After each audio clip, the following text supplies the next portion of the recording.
Hey folks, Sylvia's here for what's effectively the start of my Skyrim Let's Play. Episode-wise, this is episode 0. And in episode 0, I'm going to just be making my character. And we will talk lightly about the mods I have installed, and also I'll give you guys some information about starting a new character. If you've played Skyrim before and you kind of know what you're doing, besides knowing what mods I'm running, most of this can be skipped. So if you just want to get into the Let's Play, at this point you could probably just move on to the next video. Any mods that I'm running, I will also mention, of course, that, hey, this is a mod when we encounter an aspect of the mod in-game. So if you do skip this video at this point, you won't have a flat-out list of the mods I'm running. But you won't be blindsided later on quite as much. So, anybody that sticks with me, I'll be talking about the mods later. What I want to do first, though, is go over your race decisions. First off, I should mention that I'm running Sky UI, which is a Sky-like user interface that revamps a lot of the stuff. So this is not what character creation would look like under normal circumstances, if you were playing on the Xbox or the PlayStation, for instance. I'm also running a mod called Race Menu, which gives you vastly enhanced options for racial creation of your character. I will always play a female character, by the way. And finally, important right now, I'm also running a mod called Alternative Start, Live Another Life, which allows you to skip the starting annoyance with the game. Anybody who's played this game will know what I'm talking about. Normally, though, you start with a kind of scripted event type thing that takes 5 to 10 minutes to get through. And I've done that so many times because there's no way to bypass it when you're making a new character. It's a pain. Anyway, those are the 3 mods I'm running that are important right now. So normally, you would be making a character with a different user interface with less options in a different location. But here we are. So now, on to the character creation. You've got 10 races: Argonians, Bretons, Dark Elves, High Elves, Imperials, Khajiits, Nords, Orcs, Redguards, and Wood Elves. There is a little flavor text. Argonians, by the way, are lizards. And Khajiits are cat people. Everybody else is a humanoid. You can see there's some flavor text down there. In addition to their quick and perceptive grasp of spellcraft, even the humblest of High Rock's Bretons can boast a resistance to magic. Bretons can call upon the dragonskin power to absorb spells. The people of Rothgarin and Dragontail Mountains, Orcish smiths are prized for their craftsmanship. Orc troops in heavy armor are among the finest in the Empire, and are fearsome when using their berserker rage. See how that works? It's pretty simple. Now, there are 18 skills in the game. 6 of them fall into the magic category. 6 of them fall into the, martial combat category. And 6 of them fall into the stealth category. I'm not 100% certain I can recall all of them off the top of my head. However, the High Elf here is helping me. So your magic skills are Alteration, Conjuration, Destruction, Enchanting, Illusion, and Restoration. Alteration tends to fall into your defensive type spells and kind of altering the world around you kind of stuff. Paralyzing enemies falls into this, I believe. Conjuration is summoning and necromancy. Destruction is fireballs, lightning, and shards of ice. Enchanting is making magical equipment. Illusion is spells to make people go crazy, to calm your enemies, to make your enemies run away in fear, and stuff like that. And Restoration is healing and also anti-undead combat. Your martial skills are, and I kind of have to go through these and look at them real quick to spot them. Your martial skills are... they're not helping me right now. Really? Smithing, which is making magic or making mundane armor and weapons. Two-handed weapons, which encompasses swords, axes, and blunt weapons. One-handed combat, which encompasses daggers, swords, maces, and axes. What was that? That was 3. Block, which involves your skill with a shield and also shield bashes. Heavy armor, which is your skill at wearing heavy armor. And archery, which is your skill using bows and crossbows. And then your sneak skills are your light armor, which is your like leather-ishy type armors. Lockpicking, pickpocketing, your actual skill in like sneaking and remaining undetected. Speechcraft, which is your ability to persuade people and, get better deals while trading. And alchemy, making potions and poisons. So you can see here that each of the 10 different races give you different skills. Khajiits, for instance, and all of your races give you 5 skills that get a +5 to them, and 1 skill that gets a +10 to them.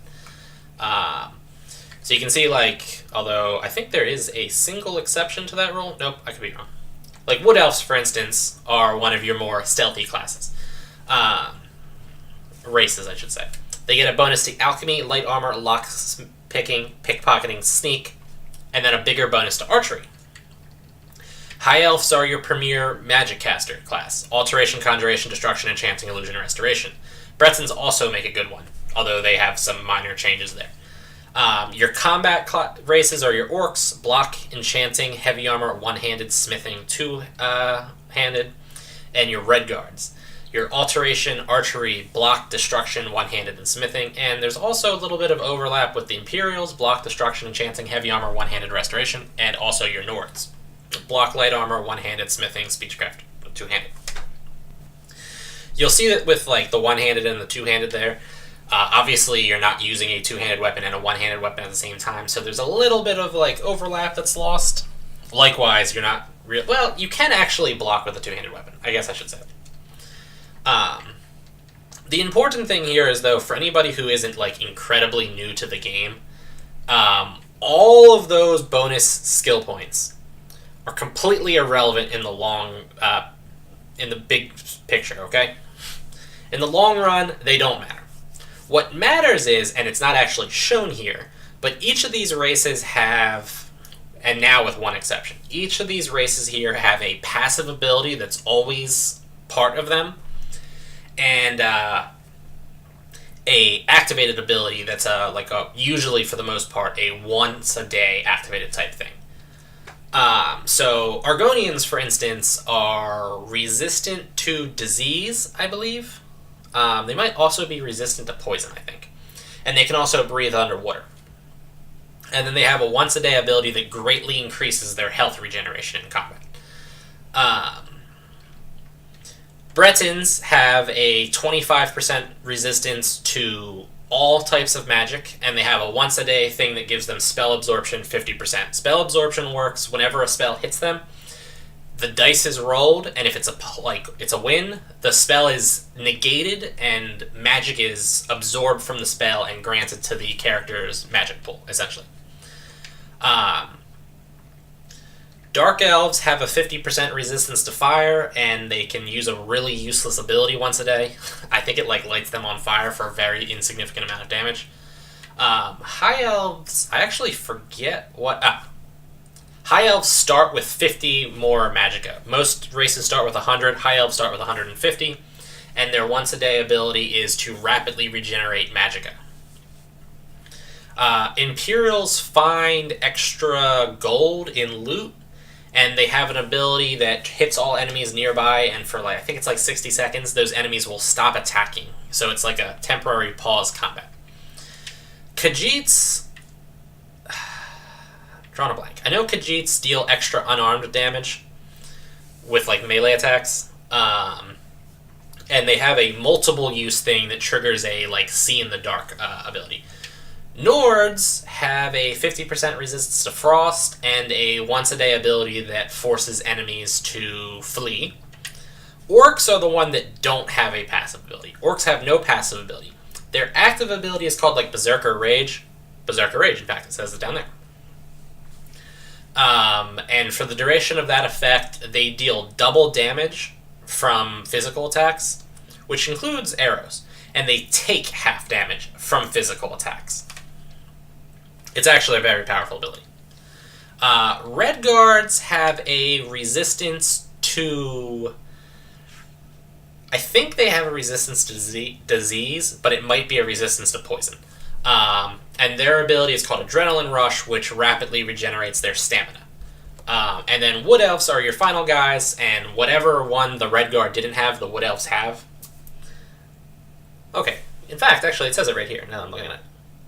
So Red Guards are resistant to poison, Argonians are resistant to disease, and Wood Elves are resistant to both. And it's a 50% resistance. And Wood Elves also can command animals to fight for them. That can be a moderately useful ability, but it does require there to be an animal near you. And if there's not an animal near you, that ability is useless. So the important things here when you're picking your character is, first, you need to ask yourself personally how often you're going to use those once-a-day activated abilities. Personally, I don't like using those kind of things because it's something I have to hotkey and remember to use, and I prefer my character to be as many like passive buffs as possible, and just like wade into combat however I'm doing combat. I don't like having to like juggle a whole bunch of abilities and stuff like that. So usually I don't use the activated ability unless it's like I need to or I'm going to die kind of situation. So what I focus on more is the passive. Now, there are good ones and there are bad ones. And that's the important part. And a special mention is that the Khajiits and the Argonians are non-humanoid, or non-human races, I guess I should say. And also, I guess the Orcs are particularly ugly also. I personally can't really handle playing any of these races, so I just like automatically discount them, and then that leaves me the other 7 to pick.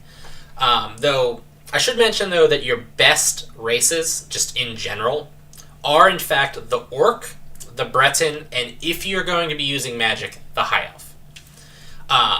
If you're trying to play like a pure spellcaster or something like that, the High Elf is pretty much the go-to best option always. Always play a High Elf if you're going to play a mage. Of course, if you're going to play like a battle mage that also wears armor, you could make do with like the Dark Elf, for instance. The Breton is also more of a defensive-oriented mage that relies on summoning more so than the High Elf. But really, your best bet for a pure mage is a High Elf, with a Breton as a notable like second option. Otherwise, though, unless you're playing a stealth character, an Orc is a very solid option always, because the Orc Berserker ability is really good. On the other hand, though, Orcs don't have a passive ability, and also they're ugly. Bretons, however, have that really good passive ability, which is a 25% reduction to all incoming magic attacks. That's lightning attacks, that's fire attacks, that's shock attacks. It does have to be magic that deals damage, though. I do not believe there are any enemies in the game that actually cast Paralyze, but for instance, it would not work on a Paralyze spell. It does, however, work on like Dragon Breaths, for instance, which you're going to deal with a lot in this game. So it's a very good passive ability. In fact, all characters I make, unless I'm doing something specific, are Bretons. I always play Bretons. And the Breton 50% activated ability is actually really good if you've run into a group of mages and are kind of getting your face kicked in. It's a very good, like, oop, I don't want to die. Otherwise, some noticeable options is, if you did want to play an Argonian, the Argonian active to regenerate health rapidly is actually pretty solid. Again, it's a once-a-day ability, and I don't like using those. And their resistance to disease and their ability to breathe underwater are both useless. Disease is very insignificant in this game in the first place, barely doing anything to you. It's also incredibly easy to cure. It's, at best, a minor inconvenience when you get it until you get it cured. And this is only a 50% chance to not get diseased. It's not like disease immunity either. And the ability to breathe underwater seems cool. However, there's no underwater combat, and there's very little like underwater dungeons or things like that. And then there's also potions that allow you to breathe underwater. So if you desperately were like trying to explore the bottom of the ocean for some reason, you could use potions. So the passives on the Argonian are junk. The activated on the Argonian is pretty solid. Like I said, though, I'm not a big fan of it. And Argonians fit towards more of a stealth concept. You see, they've got sneak, pickpocketing, lockpicking, and light armor are all stealth skills. Alteration is a defensive type of magic, and Restoration is also a healing type magic. You see that they don't have a bonus in any kind of combat skills. Again, though, I should mention that these abilities are pointless. Don't really look at them. So that's what you're getting with an Argonian. Bretons I already spoke about. Dark Elves have a 50% reduction to fire attacks. Fire attacks aren't super common in Skyrim. If you're talking about the three types of energy, frost, fire, and shock, that's the order they go in. You'll get hit with a whole lot more frost damage than you will anything else, and you'll get hit with more fire than you do shock. Shock is the odd one out. For the most part, half of all dragons you encounter will use fire breath instead of frost breath. The other half, of course, using frost breath. None of them use shock breath. Some mages will use fire attacks. However, there's Draugr, which are like Nordic zombies, and they all use ice damage. There's Falmar, which are a type of enemy, and they, for the most part, use ice damage. And I'm sure I'm missing something, but again, like I said, for the most part, you're kind of dealing with a lot of ice damage. The 50% reduction, though, to fire isn't insignificant, and also when you go to the island of Solstheim, if you have the DLC Dragonborn, you'll see a lot more fire attacks on Solstheim. Their activated ability is completely useless. And the one other thing to mention is that if you become a vampire, vampires get a weakness to fire, so the Dark Elf's resistance to fire can help offset that, which can be actually pretty valuable. So the Dark Elf is a notable option in that it's viable, I would say, but it's not the best. It's like a tier 2. High Elf, we mentioned, extra starting magicka, and the ability to regenerate magicka quickly makes them very solid for anybody that wants to be a spellcaster, even a partial spellcaster or something. One thing to mention, too, is that if you're not using the race menu mod, because you either don't have it or you're playing on the Xbox or the PlayStation, High Elves are actually taller than other races, and that may or may not be something that matters to you. In this mod, though, you can actually control player height. Imperials have a passive that gets them extra gold. This is largely irrelevant because if you need gold and you just spend some time getting it, you'll get plenty of gold. Their activated ability, Voice of the Emperor, to calm the enemies nearby, is a pretty good like panic button. I'm losing. If it's a fight that you still can't win, all it's going to let you do is run. Again, I've always said I'm not a big fan of the activated abilities in the first place. So Imperial is kind of like a tier 3, bordering tier 2 option. They're not great, but they're not terrible. Khajiits, again, animal race. If you don't want to play an animal race, it's not an option for you. They can see in the dark, and that ability can be toggled on and off. I find it personally doesn't really work all that well, because it does allow you to see in the dark, but allows you to see in the dark in black and white. So it's still really easy to miss things, and I'm not a big fan of that. They deal extra damage with their melee attacks, or I should say with their unarmed attacks. You can sort of try to finagle and make yourself like a monk type character. Skyrim doesn't really provide like full-on support with that, so it won't work really well. At low levels, though, the boost that Khajiits get from unarmed attacks is actually huge, and an unarmed Khajiit at like level 5 or lower for sure will way out damage a Khajiit of higher levels. Still, unarmed combat isn't really a real option, so that's mostly an insignificant bonus. Nords have a 50% resistance to frost. This is actually pretty solid because of the fact that so many enemies use frost damage. They have the battle cry ability that once a day makes enemies flee, which functions, again, like the panic button the Imperial has. The Nord is a tier 2 class, upper level, above the Dark Elf, because the cold resistance is just better than fire resistance. with the exception of if you're going a vampire. High elf or the dark elf takes a step up over the Nord if you're a vampire. Orcs have the Berserker ability. The Berserker ability is probably the most useful activated ability outside of the High Elf's magic regeneration. Even if you're an archer, it boosts your archery damage. So, I mean, it's really solid. There is no passive ability on them, though. And like I said, I'm not a fan of activated. And also, they're ugly. Red guards have a 50% resistance to poison. Poison is incredibly uncommon in this game. There are weak spiders that you'll meet occasionally that spit poison at you. It's weak, and they're weak. The Falmar sometimes poison their weapons. And they also have centipede things called, like, choruses, I think they're called, or charuses, that are also poisonous. Outside of that, poison is relatively uncommon, usually not a game changer in the first place, and a 50% reduction to poison damage isn't really that big of a deal in the first place. Nothing else will poison you either. Their Adrenaline Rush ability lets them gain extra stamina, which allows them to keep throwing power attacks, I suppose. But it's not that big of a deal. The one thing I should mention with Red Guards is if you're a dual-wielding type character, which you can do, you can dual-wield 2 weapons. Dual-wielding is not more effective than one-handed fighting if you're doing normal attacks. For dual-wielding to be more useful, you have to do a double power attack, which swings with both weapons at once. Power attacks use stamina. So the Red Guard's stamina regeneration through Adrenaline Rush actually makes that a decent option. And finally, we have the Wood Elves.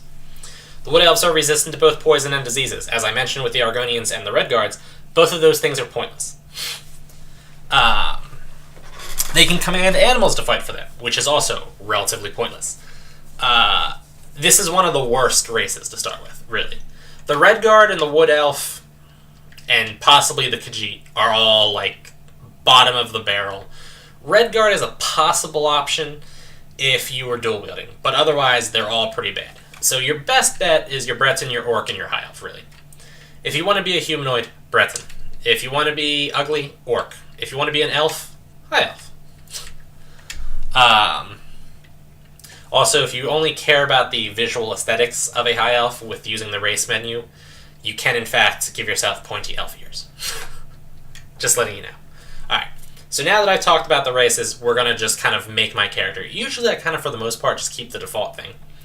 And I'll mention, as we go here, some of the mods I have.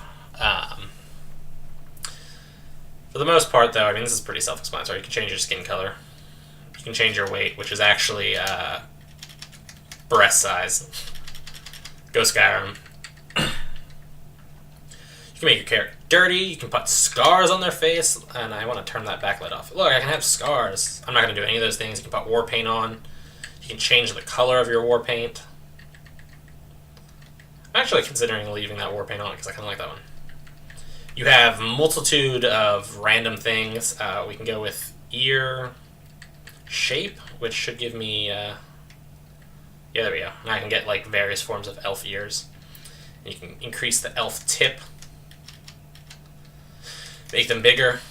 Make them smaller. I'm going to keep those ones on. And you can also control your age, which taking it down doesn't really do much, but taking it up makes you all droopy-faced.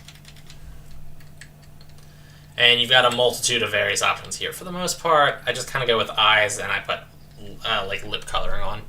But anyway, so mod-wise, I have several house mods that I installed. In the base game, you can own property. I have several mods that add additional ones. Am I missing eye color? Eye color. Go with the demon eyes. The bloodshot stoner eyes we have, and we've got blind too.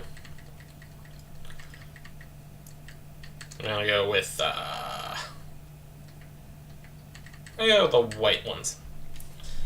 I've got a minor mod that adds removes a weird animation that when people die, sometimes they kind of spin around before falling. Silly stuff. I've got a boatload of various armor mods. Now we're switching my hairstyle here. a boatload of them. I've got 2 bug fix mods, one which allows you to store items on display plaques, and one of them that fixes a vampire load issue. I've got a mod that lets me equip rings onto my left hand when normally you can only equip them onto your right. I've also got a mod that adds cloaks.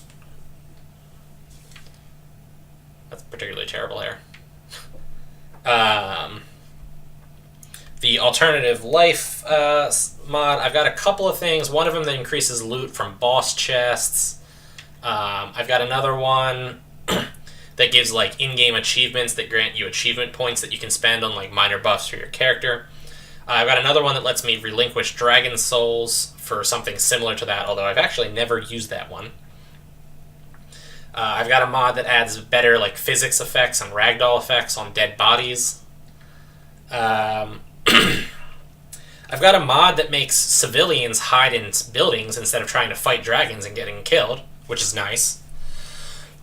That's a really good mod to have, by the way. I suggest everybody get that mod. Likewise, I have another one for vampire attacks. I've got a minor mod that gives you quest markers for this one specific quest. Nothing major there. I've got a mod that it's called Apocalypse. It has a whole bunch of new and additional spells. For the most part, they're pretty balanced. Some of them are a little bit more powerful. I'm using the Diamondized UNP body mod. For the most part, body mods are necessary if you're downloading armors, because most armors require you to use a body mod. Your big ones are CBBE and UNP. CBBE is a little bit more popular, but it has more of a... You look like a animated cartoon character look to it, and I'm not as big of a fan of it. I like UNP. If you're playing on the computer, there are patches. They're called the unofficial patches. If you have the Legendary Edition that contains all 3 of the DLCs, I'm sorry, Dawnguard, Hearthfire, and Dragonborn, you want the Legendary Edition patch. If you aren't using that, and you only have some of the DLCs, you want each of the patches, the main game patch, and then ones for any of the DLC. This will fix a lot of the problems that exist in the game. I have a mod that makes female faces look a little bit better. I've got a mod that adds a whole bunch of extra hair, and I've also got a mod that makes the hair textures look better. Worth mentioning is the mod that adds in a whole bunch of extra hair can actually crash the game if you have too many of them, so I also have a mod that prevents that from happening by preloading the hairs. I've got a better world map. I've got a mod that puts a clock on the loading screen so I can tell what time it is. The race menu, Sky UI. I've got one that adds better blood textures. And then I've got 3 weapons mods: Diamond Weaponsmithing, Immersive Weapons, JS Swords, and Unique Uniques. And I also, on the topic of immersive things, I also have a mod called Immersive Creatures that adds a whole bunch of extra types of monsters and immersive armors in that list of armor type ones. All 3 of those are good mods to have. So at this point, we're just kind of picking my hair and calling it a day. I have not tried any of these fancier hairs, and I'm not sure exactly how they fit with helmets on, but we're just going to go with something simple. I'm kind of looking for like a ponytail. Not the Princess Leia buns. I'm kind of just looking for like a regular ponytail, which is kind of hard because there we go, ponytail. And I think I like the smoother hair. And we're going to switch our hair color possibly to a black. And that's basically it. If you have any additional like mod textures, they could go in here. You can also control your character's height. You can do, that. You can also make your character absurdly small. You can also make your character absurdly tall. Try not to make your character too tall because it does kind of wig the game out a little bit, but I like playing a character that's a little bit taller. You can also change things here. As far as I know, it doesn't really work all that well. Yeah, so it kind of like wigs your character out. I would say just don't touch that crap. You can also change the scale of like your quiver and stuff like that, which I'm going to minorly do. And then that is all of that. So now we just name my character. And I actually have to pause my recording real quick to get the name for my character. 1 second. Alright, so I steal all of my characters' names from novels and things that I enjoy. So I just need to get the spelling of this character's name. So we've got Laura. I spelled Laura wrong. Laura D. Farnes, who is from a Korean novel called Dungeon Defense. And now it's just configuring all of my various mods and doing everything like that, and also granting me the spells that I would normally have. One thing I should mention is the body mods usually come with are normally naked. So I actually had to download an additional mod that puts the underwear back on my character to make this appropriate for video purposes. Anyway, so that was episode 0. For all intents and purposes, this video is done. Video 2 will take off right here talking to that statue. However, for now, people, though, as always, like, favorite, comment, subscribe. Check me out on Patreon, Twitter, and Facebook, and I will see you folks later.